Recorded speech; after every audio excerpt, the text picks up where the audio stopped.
जय हरी विठ्ठल सर्वांना. मी स्नेहल साळुंके आणि माझ्या ब्लॉगमध्ये तुमचं स्वागत आहे. तर आत्ता मी आली आहे महर्षी विद्यालयामध्ये पुण्यात शिवाजीनगरमध्ये. आणि आत्ता मी तुम्हाला सुरुवातीपासून दाखवते की आणि माझी मराठी जास्त चांगली नाही. काही शब्द व्हिडिओजमध्ये चुकले असतील तर आत्ताच सॉरी. तर आईसोबत मी निघाले पालखीचं दर्शन करायला. दरवर्षीप्रमाणे आणि काही दिवस झालेल्या पावसामुळे वाटलंच नव्हतं की पालखीला एवढी लोक येतील. प्रचंड गर्दी होती. आणि आईला कमरेचा त्रास असल्यामुळे ती जास्त पुढे न येता तिने मला तिथूनच आईस्क्रीम चारली आणि तिथूनच युटर्न घेऊन आत्तीच्या घरी गेली. आणि तिथून पुढे माझ्यासोबत मम्मी होती आणि मम्मी सोबत तिच्या 2 बहिणी म्हणजे माझ्या मावशी पण येणार होत्या. पण त्यांनी तिला लास्ट मोमेंट डिच केलं, सो आम्ही दोघीच वारीला निघालो. तर बॅक स्टोरी म्हणजे जी वारकरी दिंडी दरवर्षी आमच्या सोसायटीमध्ये थांबते, ती दिंडी यावेळेस आळंदीपर्यंत आलीच नाही, कारण पावसामुळे प्रशासनाकडून त्यांना शिवाजीनगरमध्येच थांबवण्यात आले. म्हणून मम्मीने सगळ्यांसाठी चहा बनवून घेतला आणि आम्ही निघालो शिवाजीनगरला. आणि पावसामुळे मोजक्याच दिंड्या होत्या, सो या वर्षी पालखीचा रथ खूप लवकर फुलेनगर पर्यंत पोहोचला होता. आणि नेहमीप्रमाणे फुलेनगर दत्त मंदिरात पालखी थांबली होती. सो तिथून पुढे नेहमीच्या ठिकाणी जाऊन मी पालखीच्या दर्शनासाठी थांबले. आणि खरंच खूप गर्दी होती. आधी देवाचा नगारा गेला, त्यानंतर त्या पाठीमागे देवाचे घोडे पण आले होते. आणि मी देवांच्या घोड्यांचं दर्शन घेतलं आणि मग आठवलं, अरे आपण चंदनाचा टिळा लावलाच नाही. मग ते लावलं आणि पालखीचा वेट करत थांबले. मग पुढे ज्ञानेश्वर महाराजांची पालखी आली, पण माझी हिंमतच झाली नाही की जवळ जाऊन दर्शन घ्यावं. आणि पुढे पालखी थांबलेली, पण तुम्ही गर्दी पाहू शकता, माझी बिलकुल हिंमत झाली नाही पुढे जायची. सो मी पालखीचं लांबूनच दर्शन घेतलं आणि तिथून पुढे आम्ही वारकऱ्यांसोबत पायी शिवाजीनगरला निघालो. आणि मला स्वतःलाच विश्वास होत नव्हता की मी चालत निघाले होते, कारण मी खूप आळशी आहे आणि मी जास्त चालत वगैरे नाही. बट तरी पण मम्मी सोबत भजन वगैरे ऐकत मी पुढे चालले होते. आणि पुढे येऊन या आजींचं मला कौतुकच वाटत होतं. या कमरेचा बेल्ट लावून पंढरपूर पर्यंत पायी चालणार होते आणि भजन वगैरे ऐकत कधी आम्ही मुळा रोड क्रॉस केला आम्हाला कळलंच नाही. आणि तिथून पुढे आम्हाला तुकाराम महाराजांचे पालखीचे वारकरी भेटले. मग त्यांच्यासोबत आम्ही पुढे चालत निघालो आणि खरंच खूप छान वाटत होतं. आणि इथून अंडरग्राऊंडने जाऊन पुढे फायनली आम्ही शिवाजीनगर पर्यंत पोहोचलो होतो. मी आणि माझी मम्मी विश्रांतवाडीपासून आम्ही ऋषी महाविद्यालय शिवाजीनगरपर्यंत वारीसोबत पायी चालू आहे. जस्ट बिकॉज जी दिंडी आमच्या सोसायटीमध्ये येते ना, तर ती दिंडी यावेळेस पावसामुळे पूर आल्यामुळे त्यांना शिवाजीनगरमध्येच थांबवण्यात आलेलं प्रशासनाकडून. सो आमची आणि त्यांची भेट व्हायची आहे म्हणून आम्ही आलो आहे. तर तुम्ही बघू शकता इथे बसले आहेत आमची वेट करत ते. सगळे खूप वेळापासून आमची वाट पाहत होते.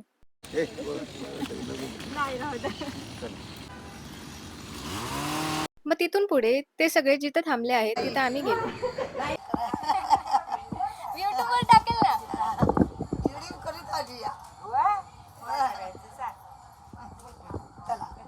आणि सगळे आम्हाला पाहून खूप खुश झाले होते आणि आम्हाला पण त्यांना भेटून खूप छान वाटत होतं. आणि जेव्हा मी त्यांना सांगितलं की मला व्हिडिओ काढायचा, मी व्हिडिओ काढू शकते का, तेव्हा मला सगळ्यांनी खूप सपोर्ट केला आणि ते खूप खुश झाले की हो तू नक्की व्हिडिओ काढ, आम्हाला काही प्रॉब्लेम नाही. मग दरवर्षीप्रमाणे आठवण म्हणून फोटोज आणि व्हिडिओज काढले आणि या काकींसोबत पण मी सेल्फीज काढले आणि त्यांनी मला सांगितलं की त्यांची मुलगी सुद्धा रील्स बनवते.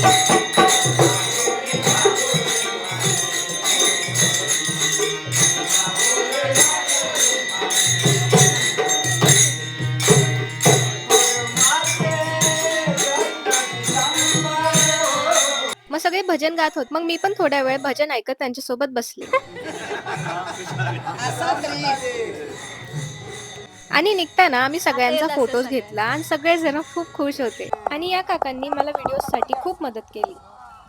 हे तुम्ही आम्हाला सोडवायला आला ना ते व्हिडिओ नाही पुढचं घेतलं मी की आम्ही तुम्हाला भेटायला आलो, मग आता तुम्ही आम्हाला तिथपर्यंत सोडवायला येते.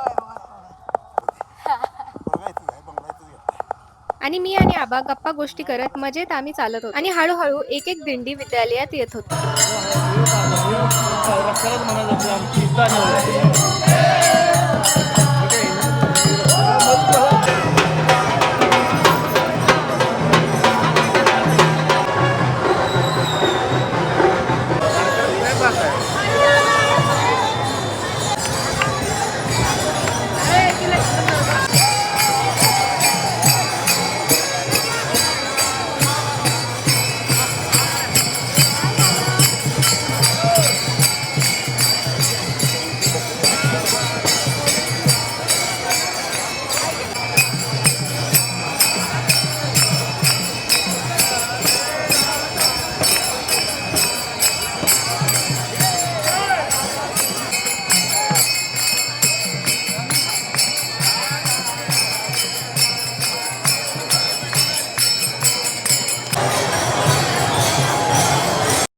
सगळं शूट केल्यानंतर मी तुकाराम महाराजांच्या पालखीचा वेट करत होते.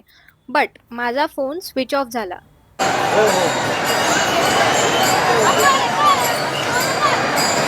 आणि मग सर्वांना बाय बोलून आम्ही तिथून निघालो. माझ्या फोनची बॅटरी डेड झाली आहे.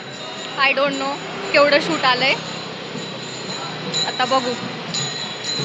तुकाराम महाराजांची पालखीचं दर्शन घेता घेताच माझा फोनची बॅटरी डेड झाली आणि आता मी मम्मीच्या फोनने शूट करते आहे. क्लॅरिटी डिफरन्स तुम्ही समजू शकता.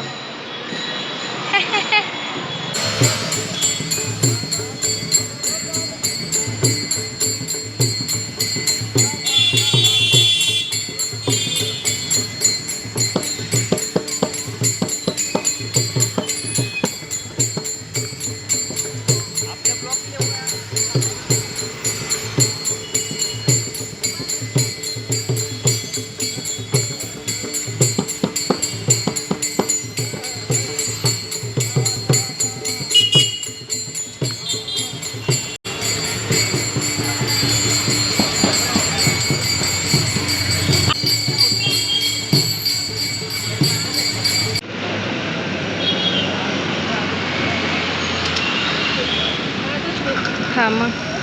आणि वाटेत आम्हाला हे आजोबा भेटले. यांचं वय किती असेल सांगता येत नाही, पण यांची बॅग खूप जड होती आणि तरीही ते हळूहळू वारीला निघाले होते. त्यांना भेटून खूप छान वाटलं. आम्ही आत्ता शिवाजीनगरच्या इथं बसलो आहे वडापाव खाऊन. आता मामाचा वेट करतोय. मामा आला की निघणार आम्ही. हा व्हिडिओ पूर्ण पाहिल्याबद्दल धन्यवाद आणि माझ्या व्हिडिओला लाईक, कमेंट आणि शेअर करायला विसरू नका आणि माझ्या चॅनलला नक्की सबस्क्राईब करा.